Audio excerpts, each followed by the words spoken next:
श्री शिवाय नमस्तुभ्यम। हर हर महादेव। आप सभी पर भगवान भोलेनाथ और माता पार्वती कृपा सदैव बनी रहे। भक्तों, सावन का यह पवित्र महीना सभी की खुशियों और मनोकामनाओं को पूरा करें और आप सभी पर भगवान भोलेनाथ माता पार्वती कृपा सदैव बनी रहे। भक्तों, आज हम सुनेंगे श्रावण मास महात्म्य की कथा का अध्याय 4। उससे पहले सुनेंगे एक मासूम शिव भक्त की एक सच्ची कहानी। भक्तों, अगर आप हमारे चैनल पर पहली बार आए तो हमारे चैनल को भी सब्सक्राइब जरूर कर लें। वीडियो को एक लाइक करके कमेंट में आप हर हर महादेव अवश्य लिखा करें। इससे आपको भोलेनाथ का आशीर्वाद प्राप्त होगा। और इस कथा का श्रवण अंत तक करें। शंकर एक अनाथ लड़का था। उसको जंगल में रहने वाले शिकारियों के एक गिरोह ने पाला था। उसके पास कोई औपचारिक शिक्षा भी नहीं थी। वह केवल एक चीज जानता था कि वह कैसे जीवित रहना है, शिकार करना और उनको मारना तथा जंगल के फलों को खाना और नदी के पानी को पीकर अपने आप को जीवित रखना जानता था। एक दिन वह अपना रास्ता भटक गया और उसने देखा कि कुछ लोग नदी के किनारे पर बने एक पत्थर की आकृति के चारों ओर जोर जोर से चिल्ला रहे हैं। कुछ लोग उस पर फूल, फल और नारियल चढ़ा रहे। शायद उसने सोचा यह कोई मकान होगा जिसमें लोग रहते होंगे, पर यह एक प्राचीन मंदिर था। लेकिन शंकर इसे पहले कभी नहीं देखा था, पर इसके बारे में जानने के लिए वह काफी उत्सुक था। उसने तब तक इंतजार किया जब तक कि लगभग सभी लोग उस मंदिर से नहीं चले गए। अंत में उसने एक युवा लड़के को पत्थर की इमारत से बाहर आते देखा और उससे बात करने का फैसला किया। और शंकर ने उससे अपने मन में आए कई सवाल पूछे। उसका पहला प्रश्न था, इस इमारत को क्या कहा जाता है? लोग अपने साथ क्या लाते हैं? फिर उस चीजों को अंदर वाली इमारत में क्यों छोड़कर वापस आ जाते? चीजों को अपने साथ लाना और उन्हें अंदर छोड़कर वापस चले जाना। वह लड़का शंकर की अज्ञानता व मासूमियत पर बहुत ही हैरान था और उसके सवालों से चकित भी था। पर यह वह नहीं जानता था कि वह पास के जंगल में रहता और शिकार करके ही अपना जीवन यापन करता। लेकिन फिर भी उसने उसके सवालों के जवाब देने की पूरी कोशिश की। उसने शंकर को बताया, यह भगवान शिव का मंदिर है। लोग यहाँ उन्हें फल और फूल चढ़ाने आते। वे शिव भगवान से जो चाहते हैं वह मांगते हैं और शिव उनकी सभी की प्रार्थनाओं को सुनते हैं। यह सुनकर शंकर तुरंत मंदिर जाना चाहता था। लड़के ने उसे अंदर का रास्ता दिखाया और शिवलिंग के बारे में बताया। शंकर ने मासूमियत से लड़के से पूछा, यह शिवलिंग क्या चीज है और हमें क्या देता है? लड़के ने बताया, हम शिव से जो मांगते हैं वह हमें दे देते हैं। हम सब ऐसा मानते हैं। तब लड़के ने कहा, अब अंधेरा हो गया है, अब मुझे घर जाना होगा। और वह शंकर को वहीं अकेला छोड़कर चला गया। शंकर ने झिझकते हुए मंदिर में फिर से प्रवेश किया। वह एक कोने में बैठ गया और सोचा, एक पत्थर किसी को वह चीज कैसे दे सकता जो वे चाहते हैं। इसलिए उसने इसका परीक्षण करने का फैसला किया और उसने पत्थर की प्रतिमा से कहा, हे शिव, कृपया मुझे पर्याप्त शिकार करने दे ताकि मैं भूखा न रहूं। मेरे पास आपको चढ़ाने के लिए कोई फल या फूल नहीं है, लेकिन यदि आप मुझे शिकार देते हैं तो मैं उसे आपके साथ साझा करूंगा और मैं वादा करता हूँ कि मैं आपको धोखा नहीं दूंगा। उसने घोषणा की। अगली सुबह शंकर शिकार करने गया। उसने पूरे दिन शिकार की तलाश की, लेकिन उसे कोई शिकार नहीं मिला। वह भूख से तिलमिला रहा था। वह काफी निराश हो गया क्योंकि उसे कोई शिकार नहीं मिला था। दोपहर हो चुकी थी। जब उसे लगा कि मंदिर के लड़के ने उसे झूठ बोला था, फिर भी उसने शिकार जारी रखा। जैसे ही शाम हुई, उसने 2 खरगोशों को अपने बिल में से आते देखा। शंकर ने उन खरगोशों को मार डाला क्योंकि उसने शिव भगवान से वादा किया था कि वह अपने शिकार को साझा करेगा। वह मरे हुए खरगोशों में से एक के साथ मंदिर गया। देर हो चुकी थी और मंदिर सुनसान था।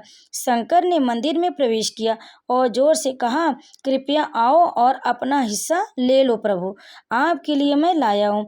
वह वहां बैठ गया और अंधेरा होने तक प्रतीक्षा करने लगा, लेकिन भगवान प्रकट नहीं हुए। शंकर को भूख और नींद आने लगी और उसने खरगोश को मंदिर में छोड़ने का फैसला किया। अगली सुबह जब लोग मंदिर पहुंचे तो उन्हें शिवलिंग के सामने मरा हुआ खरगोश मिला। भक्त बहुत परेशान थे। यह यहाँ कौन लाया? उसने हमारे मंदिर को अपवित्र करने की हिम्मत कैसे की? उन्होंने खरगोश को बाहर फेंक दिया। अगले दिन शंकर अपनी भूख मिटाने के लिए जंगल में शिकार करने गए, लेकिन इस बार उसकी किस्मत अच्छी नहीं थी और उसे शिकार भी नहीं मिला। उसने सोचा आज रात को मंदिर जाना चाहिए और शिव से पूछना चाहिए कि उनको खरगोश का भोजन कैसा लगा। शंकर यह पूछने के लिए मंदिर गया।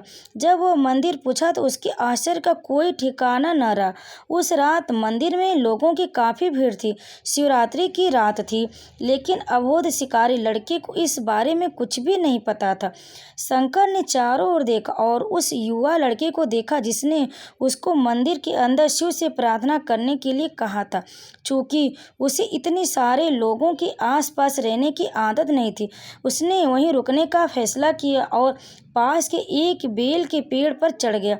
यह एक लंबा इंतजार था और समय बिताने के लिए उसने पेड़ से पत्ते तोड़कर जमीन पर फेंकना शुरू कर दिया। उसे अज्ञात पेड़ के नीचे एक छोटा सा शिवलिंग था जिसकी पूजा लंबे समय से नहीं की गई थी। शंकर के द्वारा फेंके गए बेल के पत्ते उस शिवलिंग पर गिरे। शंकर भजनों से मंत्रमुग्ध हो गया और धीरे धीरे सात गाना और पंचाक्षरी मंत्र का जाप करना शुरू कर दिया। रात भोर में बदल गई और सभी भक्त मंदिर में चले गए। शंकर पेड़ से उतरा और मंदिर में प्रवेश किया। उसने देखा कि शिवलिंग की आंखों पर लाल निशान थे। वे कुमकुम के थे जो लोगों ने लगाए थे, लेकिन शंकर को यकीन था कि शिव को उनकी आंखों में परेशानी हो रही। उसने शिव की खेदजनक स्थिति के रूप में जो भी महसूस किया उसके लिए उसे बहुत दुख हुआ। वह उनकी मदद करना चाहता था।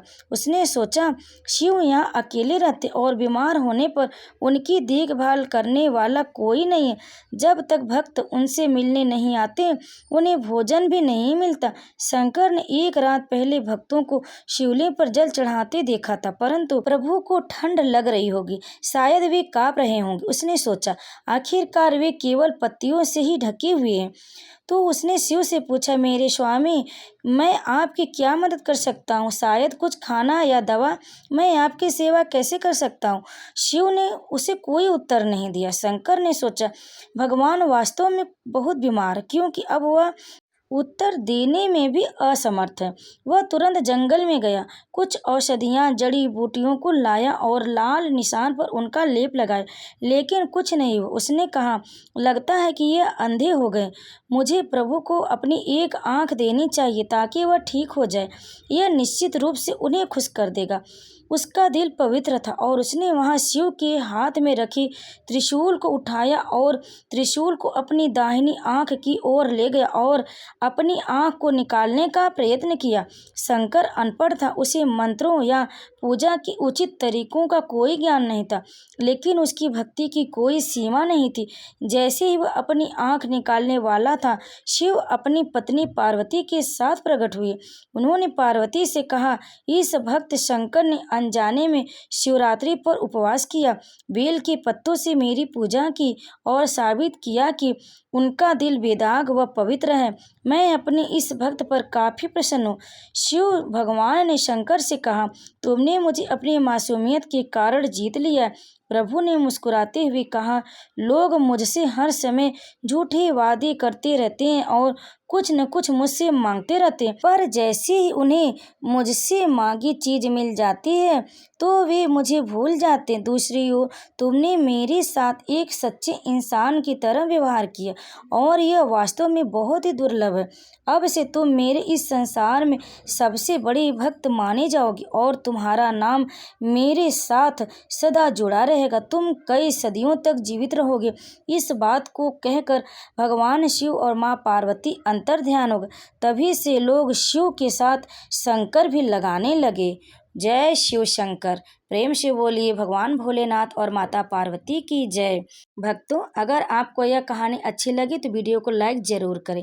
अब सुनिए श्रावण मास की कथा का अध्याय 4। ईश्वर बोले, हे सनत कुमार, अब मैं धारण पारण व्रत का वर्णन करूंगा। प्रतिपदा के दिन से आरंभ करके सर्वप्रथम पुण्यवाचन कराना चाहिए। इसके बाद मेरी प्रसन्नता के लिए धारण पारण व्रत का संकल्प करना चाहिए। एक दिन धारण व्रत करें और दूसरे दिन पारण व्रत करें। धारण में उपवास तथा पारण में भोजन होता है। श्रावण मास के समाप्त होने पर सबसे पहले पुण्यवाचन कराना चाहिए। इसके बाद ही मानद आचार्य तथा अन्य ब्राह्मणों का वरण करना चाहिए। तत्पश्चात पार्वती तथा शिव की स्वर्ण निर्मित प्रतिमा को जल से भरे हुए कुंभ पर स्थापित कर रात में भक्ति पूर्वक पूजन करना चाहिए तथा पुराण श्रवण आदि के साथ रात भर जागरण करना चाहिए। प्रातः काल अग्नि स्थापन करके विधि पूर्वक होम कराना चाहिए। त्रयंबकम इस मंत्र से तिल मिश्रित भात की आहुति डालनी चाहिए। उसी प्रकार शिव गायत्री मंत्र से घृत मिश्रित भात की आहुति डालें और पुनः सरलाक्षर मंत्र से खीर की आहुति प्रदान करें। तदंतर पूर्णाहुति देकर होम शेष का समापन करना चाहिए। इसके बाद में ब्राह्मणों को भोजन कराना चाहिए तथा साथ ही आचार्य की पूजा करनी चाहिए। हे महाभाग, इस प्रकार से उद्यापन संपन्न करके मनुष्य ब्रह्म हत्या आदि पातकों से मुक्त हो जाता है। इसमें कोई संदेह नहीं, अतएव इस महाव्रत को अवश्य करना चाहिए। हे मुनि, अब श्रावण में मास उपवास की विधि को आदर पूर्वक सुनिए। प्रतिपदा के दिन प्रातः काल इस व्रत का संकल्प करे। स्त्री हो या पुरुष मन तथा इंद्रियों को नियंत्रित करके इस व्रत को करे। अमावस्या तिथि को लोक का कल्याण करने वाले वृषध्वज शंकर की आराधना अर्चना पूजन षोडश उपचार से करे। तदंतर अपने सामर्थ्य के अनुसार वस्त्र तथा अलंकार आदि से ब्राह्मणों का पूजन करे। उन्हें भोजन कराएं तथा प्रणाम करके विदा कर। इस प्रकार से किया गया मास उपवास व्रत मेरी प्रसन्नता कराने वाला होता है। हे सनत कुमार, मनुष्यों को सभी सिद्धियां प्रदान करने वाले लक्ष्य संख्या परिमित रुद्रवर्ती व्रत के विधान को सावधान होकर सुनिए। अत्यंत आदर पूर्वक कपास के 11 तंतुओं से बत्तियां बनानी चाहिए। वे रुद्रवर्ती नाम वाली बत्तियां मुझे प्रसन्न करने वाली है। मैं श्रावण मास में भक्ति पूर्वक दीवान के देव गौरीपति महादेव को इन 1 लक्ष संख्या वाली बत्तियों से निराजन करूंगा। इस प्रकार श्रावण मास के प्रथम दिन विधि पूर्वक संकल्प करके महीने भर प्रतिदिन शिव जी का पूजन कर 1000 बत्तियों से निराजन करे और अंतिम दिन 71,000 बत्तियों से निराजन करे अथवा प्रतिदिन 3000 बत्तियां आदर पूर्वक अर्पण करे और अंतिम 13,000 बत्तियां समर्पित करें और अंतिम दिन 13,000 बत्तियां समर्पित करें अथवा एक ही दिन सभी 1 लाख बत्तियों को मेरे समक्ष जलाएं। प्रचुर मात्रा में घृत में भिगोई जो स्निग्ध बत्तियां होती हैं वे मुझे प्रिय। तत्पश्चात मुझ विश्वेश्वर का पूजन करके कथा श्रवण करें। सनत कुमार बोले, हे देवदेव, हे जगन्नाथ, हे जगदानंद कारक, कृपा करके आप मुझे इस व्रत का प्रभाव बताएं। हे प्रभु, इस व्रत को सर्वप्रथम किसने किया तथा इसके उद्यापन में क्या विधि होती? ईश्वर बोले, हे ब्रह्मपुत्र, व्रतों में उत्तम इस रुद्रवर्ती व्रत के विषय में सावधान होकर सुनिए। यह व्रत महापुण्यप्रद, सभी उपद्रवों का नाश करने वाला, प्रीति तथा सौभाग्य देने वाला, पुत्र पौत्र समृद्धि प्रदान करने वाला, व्रत करने वाले के प्रति शंकर जी की प्रीति उत्पन्न करने वाला तथा परम पद शिव लोक को देने वाला है। तीनों लोकों में इस रुद्रवर्ती के समान कोई उत्तम व्रत नहीं है। इस संबंध में लोग यह प्राचीन दृष्टांत देते हैं। क्षिप्रा नदी के रम्य तट पर उज्जैनी नामक सुंदर नगरी थी। उस नगरी में सुगंधा नामक एक परम सुंदरी वीरांगना थी।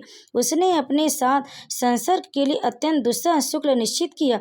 100 सुवर्ण मुद्रा देकर संसर्ग करने की शर्त रखी थी। उस सुगंधा ने युवकों तथा ब्राह्मणों को भ्रष्ट कर दिया था।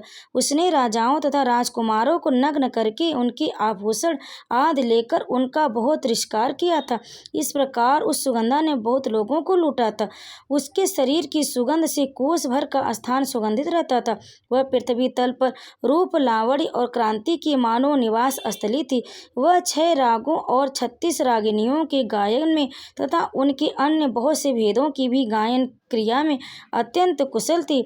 वह नृत्य में रंभा आदि दिव्यांगनाओं को भी तिरस्कृत कर देती थी और अपने एक एक पग पर अपनी गति से हाथियों और हंसों का उपवास करती थी। किसी दिन वह सुगंधा कटाक्षों तथा भाव चलान के द्वारा काम बाड़ों को छोड़ती हुई क्रीड़ा करने की विचार से क्षिप्रा नदी के तट पर गई। उसने ऋषियों के द्वारा सेवित मनोरम नदी को देखा। वहाँ कई विप्र ध्यान में लगे हुए थे तथा कई जप में लीन थे, कई शिव वर्चन में रत थे, कई विष्णु के पूजन में तल्लीन थे। हे महामुनि, उसने उन ऋषियों के बीच विराजमान मुनि वशिष्ठ को देखा। उनके दर्शन के प्रभाव से उसकी बुद्धि धर्म में प्रवृत्त हो गई। जीवन तथा विशेष रूप से विषयों से उसकी विरक्त हो गई। वह अपना सिर झुकाकर बार बार मुनि को प्रणाम करके अपने पांवों की निवृत्ति के लिए मुनि श्रेष्ठ वशिष्ठ जी से कहने लगी। सुगंधा बोली, हे अनाथ नाथ, हे विप्रेंद्र, हे सर्व विद्या विशारद, हे योगीश, मैंने बहुत से पाप किए, अतः हे प्रभु, उन समस्त पापों के नाश के लिए मुझे उपाय बताइए। ईश्वर बोले, हे सनत कुमार, उस सुगंधा की इस प्रकार कहने पर वे दीन वत्सल मुनि वशिष्ठ अपनी ज्ञान दृष्टि से उसके कर्मों को जानकर आदर पूर्वक कहने लगे। वशिष्ठ बोले, तुम सावधान होकर सुनो। जिस पुण्य से तुम्हारे पाप का पूर्ण रूप से नाश हो जाएगा, वह सब मैं तुमसे अब कह रहा हूँ। हे भद्रे, तीनों लोकों में विख्यात वाराणसी में जाओ। वहाँ जाकर तीनों लोकों में दुर्लभ महान पुण्य देने वाले तथा शिव के लिए अत्यंत प्रीतिकर रुद्रवर्ती नामक व्रत को उस क्षेत्र में करो। हे भद्रे, इस व्रत को करके तुम परम गति को प्राप्त करोगे। ईश्वर बोले। तब उसने अपना धन लेकर सेवक तथा मित्र सहित काशी में जाकर वशिष्ठ के द्वारा बताए गए विधान के अनुसार व्रत किया। इस प्रकार उस व्रत के प्रभाव से वह सशरीर उस शिवलिंग में विलीन हो गए। हे सनत कुमार, इस प्रकार जो स्त्री इस परम दुर्लभ व्रत को करती है, वह जिस जिस अभिष्ट पदार्थ की इच्छा करती है, उसे निःसंदेह प्राप्त करती है। हे सुव्रत, आप माणिक्यवर्तियों को महात्म्य सुनिए। हे विपेंद्र, उस माणिक्यवर्तियों के व्रत से स्त्री मेरे अर्ध आसन की अधिकारिणी हो जाती और महाप्रलय पर्यंत वह मेरे लिए प्रिय रहती। अब मैं इस व्रत की संपूर्णता के लिए उद्यापन का विधान बताऊंगा। चांदी की बनी हुई नंदीश्वर की मूर्ति पर आसीन सुवर्णमयी भगवान शिव की पार्वती सहित प्रतिमा को कलश पर स्थापित करना चाहिए और विधि के अनुसार पूजन करके रात्रि में जागरण करना चाहिए। इसके बाद प्रातः काल नदी में निर्मल जल में विधि पूर्वक स्नान करके 11 ब्राह्मणों सहित आचार्य का वरण करना चाहिए। तत्पश्चात रुद्र सूक्त से अथवा गायत्री से अथवा मूल मंत्र से घृत, खीर तथा बेल पत्रों का होम कराना चाहिए। इसके बाद पूर्ण आहुति होम करके आचार्य आदि की विधिवत पूजा करनी चाहिए तथा सपत्नी 11 उत्तम विप्रों को भोजन कराना चाहिए। हे सनत कुमार, जो स्त्री इस प्रकार से व्रत करती है, वह समस्त पापों से मुक्त हो जाती है। तत्पश्चात विधान पूर्वक कथा सुनकर स्थापित की गई समस्त सामग्री ब्राह्मणों को दे देनी चाहिए। इससे निश्चित रूप से 1000 अश्वमेध यज्ञों का फल प्राप्त होता है। इस प्रकार श्री स्कंद पुराण के अंतर्गत ईश्वर सनत कुमार सम्मान में श्रावण मास महात्म्य में धारणा पारणा मासों उपवास रुद्रवर्ती कथन नामक चौथा अध्याय पूर्ण होगा। तो प्रेम से बोलिए भगवान भोलेनाथ की जय। इस अध्याय को अंत तक सुनने के लिए आप लोगों का बहुत बहुत धन्यवाद।